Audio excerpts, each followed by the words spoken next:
All right, guys, we just got back over here to the shop. We're at B&K Performance. I just got the Mustang pushed in. We just come off of a big win at Thunder Valley. It was radial prep, and the car was flying. I wish I could tell y'all how fast it went, but I got to hold off since a lot of those cars are no-time cars.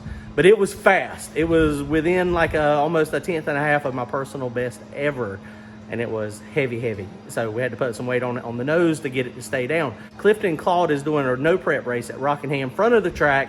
They're going to be scraping at about 150 feet, so it'll be really sketchy at the front of the track, and then down track it might be okay. We might be able to throw some power to it. There's a lot of racing happening this weekend, October 30th. Kinston has got King at 252, so they're going to be doing radial prep racing. So if y'all are close by, y'all want to go hang out and see that, that's cool. If you want to come see us and hang out with us at the no prep race at Rockingham, we'll be down there. Let me show you what we got going on. We got to get this thing out of radial prep and get it back in no prep. Let me show you what all we have to do. Don't forget to head on over to turbojohnracing.com to grab yourself some merchandise, and comment, like, and subscribe. Thanks, guys. I'm not going to bore y'all with another tire. We changed tires so much it's not even funny. I've already done one, so I'm taking a little break. This is the Radial Pro Bracket Radial, and these things, the Mickey Thompson Pro Bracket Radial is a good tire, and it works really good. It's really a very nice tire. It does tire shake a little bit if you're not careful, but we had good luck with it this past weekend. That's what we've always run on this car. This is the Mickey Thompson ET Drag. It's a 28x10 stiff sidewall, and you notice this one's got screw-in valve stems because you don't run a tube. And then over here you have to put the tubes in it, so you have to take the screw-in back out, put the tube that has the actual valve stem attached to it. So we're doing that. So that one will be done here in just a minute, so that's not a big deal. Over here on the race car, the biggest thing I'm going to be doing this weekend is we're going to fully loosen up the extension, and we got to take our chains off. We got to take this weight off. Of course, I said we had added 60, but we actually only added 40 pounds of weight. But then we got to untie the limiters down there.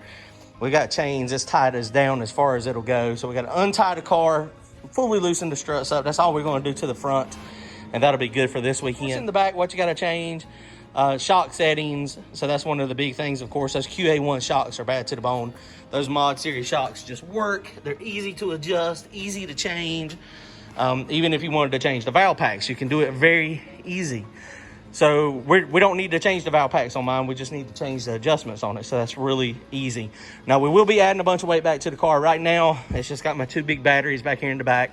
So the ride height is set pretty good.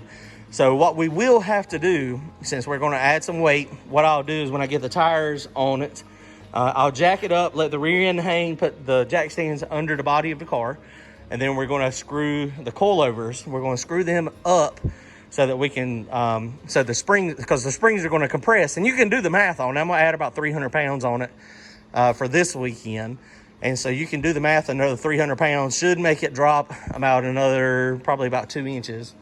And so we'll just screw the coilovers up 2 inches, and then our ride height should be about the same. So really, that's all we got going on today. I mean, it should be pretty easy. It's not too bad to swap this stuff over. Motor seems fine. I don't have any issues. The car is running good. And of course, I've already got a tune-up that I'm gonna put in it. The tune-up is really easy. Nothing to the tune-up. I'm saving these tune-ups. That's what you need to do when you're in Holly, is make sure you save the tune-ups that are working good for you. So I've got some tune-ups already saved. I will probably modify it depending on what the track conditions are. Soon that's in here now, of course, that'll just come out. We'll keep that one stored in the laptop for next time we go to a radial race. And I think the next one we'll probably be going to, hopefully Cletus is going to be doing a Christmas tree race again, and we're going to be invited, and then we can go quarter mile. I actually talked to Hughes. I talked to Pete today, and we were talking about, I sent him some data log stuff, and man, this converter is working great. And this is like the no prep converter, and it went really fast, and I can't wait to get a stator in it that is for radials. And I think for Cletus's race, that's probably what we're going to do. And then that way we can really, get a converter that's going to lock up really, really tight. Really easy for me to change that. That is the bolt together converter.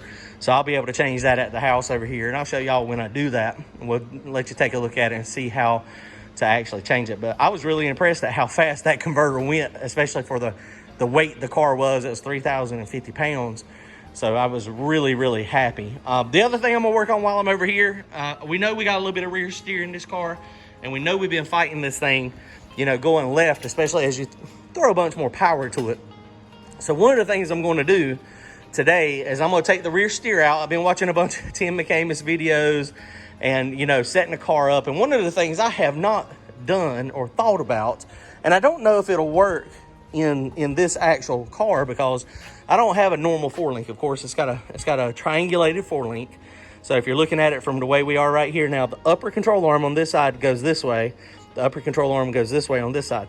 Now, the lower control arms, they are also canted a little bit. So it's not canted as much as it was, but it is canted in a little bit. So that triangulation is what holds the rear end, you know, in the car side to side. I had a diagonal link on it, and I took it off because I bent it, because when the car went full travel, like if you were up on jack stands, it actually bent it on the rear end on the yoke. So I ended up taking that thing off. I thought it was helping, but I took it off, and it doesn't seem to make any difference. But one thing that I have not thought about is preload. And so looking at his videos, is he always talks about preload on that upper control arm. And so one of the things, that's not something I have done. So I have moved the bottom bars and top bars. And honestly, I was just always under the impression that was just hanging my rear end, you know, side to side. And it is, if you loosen one side up and tighten the other side up, then you can slide the rear end back and forth across the car. So with it being triangulated, I'm going to try to use a little bit of preload in this thing. And it may have positive preload in it now, and that's what's making it go left. So what I'm going to do is I'm going to let this thing hang down here in a few minutes, and I'm going to see how tight my upper control arms are. I'll probably end up taking one of them out completely, loosen it up so that you can easily move it. And because they are double adjustable, so I should be able to easily move it.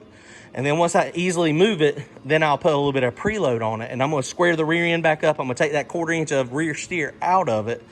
And we're going to try to make this thing go straight. And, you know, slicks, this thing is, even on slicks, it's all over the place. I mean, as long as the front wheels are on the ground, it's being drivable.